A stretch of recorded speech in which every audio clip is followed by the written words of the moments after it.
So the last devlog I worked on implementing the dialogic system onto the game, giving me the ability to create dialogue, as well as basic abilities that the player is able to use. Since then, and it's been about a month, I've added a bunch of stuff and it still feels like there's a ton more to go.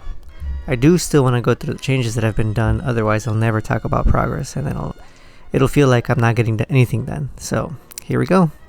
In previous builds, every time I was hit by an enemy transporter on the overworld, I'd get taken to the random battle scene in that biome, which is, the right behavior, except I hadn't made any exits to anywhere. So I've put exits now, and you can normally traverse the land. It's kind of barren and empty, which I'm working on, but I don't have to debug my way out of scenes onto the overworld anymore. It just works.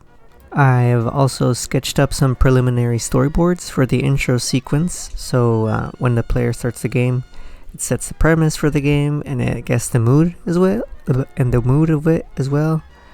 If I hadn't explained it before, the story is basically that your younger brother was kidnapped and you're going to be Zelda 1, destroying everything, breaking pots, rocking bushes, to rescue, find clues for him, and then kind of, I guess, inadvertently be the hero bug of this area, of the realm. But yeah, I've made the intro slides and later fleshed out those slides with line art and basic color. It's kind of busy and a little bit much, so I might be changing that, or at least adding a dithering shading to the art, but that's for later. For now, it does what it needs to do, and that's set the scene.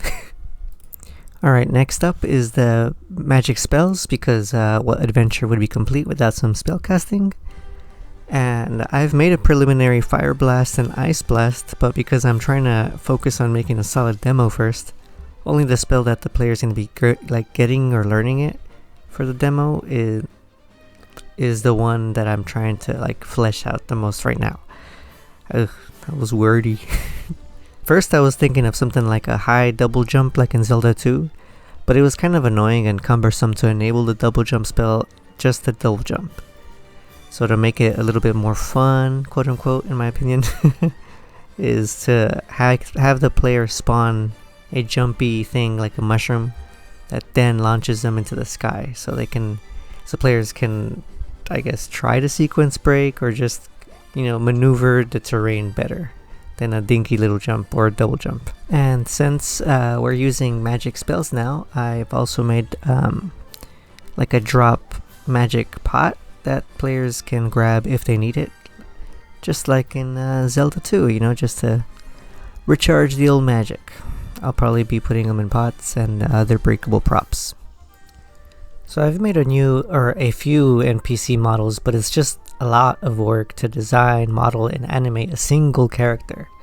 So to more quickly get through making a somewhat fleshed out world at a reasonable pace for a solo dev, the end world NPCs are going to be billboards. For now, I've made an NPC sprite for each race, and each sprite being 64 by 64 pixels to force myself to design with silhouettes. I've worked on and I guess for the most part toggling between full screen and Windows mode now works. I started working on a laptop to better have a gauge of if the game is potato friendly or not, and whenever I would run the game in full screen the FPS drops, so I halved the 3D rendering with scaling 3D scale, and that seems to help the machine with drawing it double scaled and not process as much.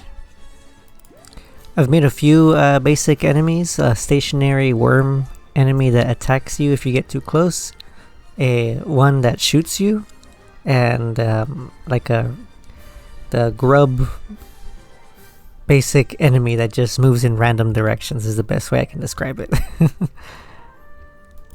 Around this point, I made a few NPC dialogue portraits for each race, so I have at least a placeholder graphic whenever I'm writing in or typing in they're called timelines, but it's really just the dialogue trees.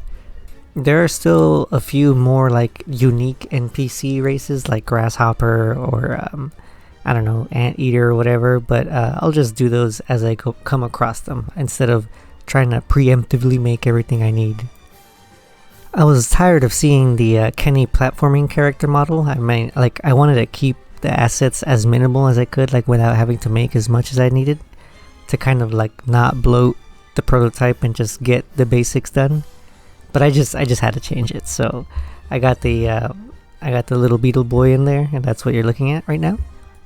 Another thing I added to the project is a add-on to be able to color the folders and kind of give them icons. And I gotta say, it's been helping a lot, because before it kind of just overwhelmingly becomes a lot, like really quickly once you start trying to organize everything into folders. And right now I'm just using the color folder, like the folder colors, and that seems to be enough for now. And yeah, that helps with like differentiating if I'm in the prefab or the model folder. It's, you know, it's just a lot to keep track of. And yeah, that's about a month in total of work. It wasn't the most productive of months, but I did manage to keep the project going instead of completely like not doing any work on it, which you know, can't be said about most months for this project duration. But yeah, if I want to reach my goal of releasing this year, I need to focus a bit more on what to work on next. So for the demo build of the game that I want to be able to like put up on Steam and stuff, I need to finish working on the first dungeon, the various enemies in Dungeon 1, the boss for Dungeon 1, and like, you know, the pipeline or the gates needed to learn that jump spell. I think I'm gonna add a torch just to add a little bit of interest, or like, oh okay, you can grab stuff.